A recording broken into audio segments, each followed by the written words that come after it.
વિદ્યાર્થીનીઓની છેડતીનો case પોલીસે 6 આરોપીઓમાંથી એકની ધરપકડ કરી લીધી છે। આરોપી વિરુદ્ધ પોક્સો ધાડ અને લૂંટનો ગુનો દાખલ કરવામાં આવ્યો છે। ગુનામાં સંડોવાયેલા અન્ય 5 આરોપીને પકડવા પોલીસે કાર્યવાહી શરૂ કરી છે। વિદ્યાર્થીનીઓ પાસેથી આરોપીઓએ રૂપિયા પણ લૂંટી લીધાનો ખુલાસો થયો છે।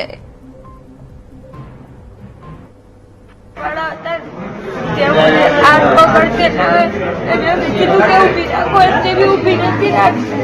आज पकड़ी खेची પછી શું થયું બેટા? પછી અમે બધા કૂદા અને બીજા કૂદા ને તો કીધું કે ઉભી રાખો એમને બી ઉભી જ નથી રાખતા, જવા દેते રાખવા।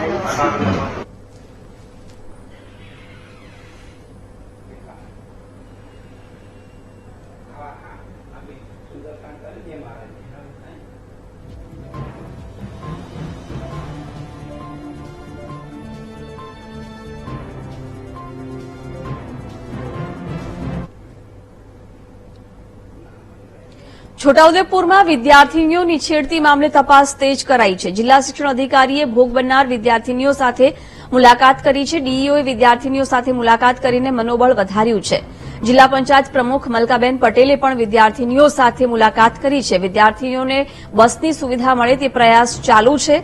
સાથે જ કહ્યું કે દીકરીઓએ પોતાના રક્ષણ માટે ખૂબ હિંમત બતાવી છે। આરોપીઓને કડક સજા થાય તે જરૂરી છે। ત્યારે આ અશ્વિનના વ્હીકલમાં, જેનો ડ્રાઈવર સુરેશ ભીલ નામનો વ્યક્તિ હતો, તેના વાહનમાં આ છોકરીઓ બેઠી હતી, જેમાં અશ્વિને આ છોકરીઓ સાથે બળપૂર્વક શારીરિક છેડછાડ કરવાની કોશિશ કરી હતી અને એમને પાસેથી જે તેમના રૂપિયા હતા એ લઈ લીધા હતા।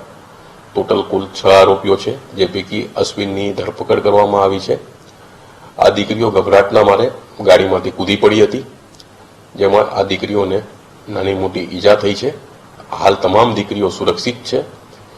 દીકરીના વાલીઓને અમે કાઉન્સેલિંગ કર્યું છે અને એક દીકરી જે ટીમમાં જે સૌથી મોટી ઉંમરની હતી, જે 17 વર્ષની હતી, જેની ફરિયાદ રજીસ્ટર કરવામાં આવી છે।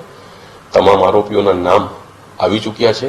જે આરોપીઓના નામો છે, ગઈકાલની ઘટનાને પગલે અમારું આખું વહીવટી તંત્ર વિદ્યાર્થીઓની સાથે, દીકરીઓની સાથે જ છે। ગઈકાલ રાતથી મારા અધિકારીઓ પણ એમની સાથે હોસ્પિટલમાં ગઈકાલે રહ્યા હતા।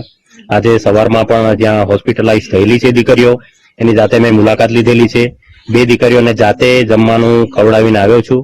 એક દીકરી છે અત્યારે સારવાર હેઠળ છે, એને થોડી ઇન્ટરનલ ઇન્જરી છે, પણ સારવારના ભાગરૂપે એક સારી સારવાર મળે એના માટે કરીને ડોક્ટર સાથે વાત કરી અને એને બરોડા પણ રિફર કરાવીને ત્યાંથી પણ રિપોર્ટ કરાવીને ફરી સારવાર લેવા માટે કરી અને મારે ચર્ચા થઈ છે ડોક્ટર જોડે।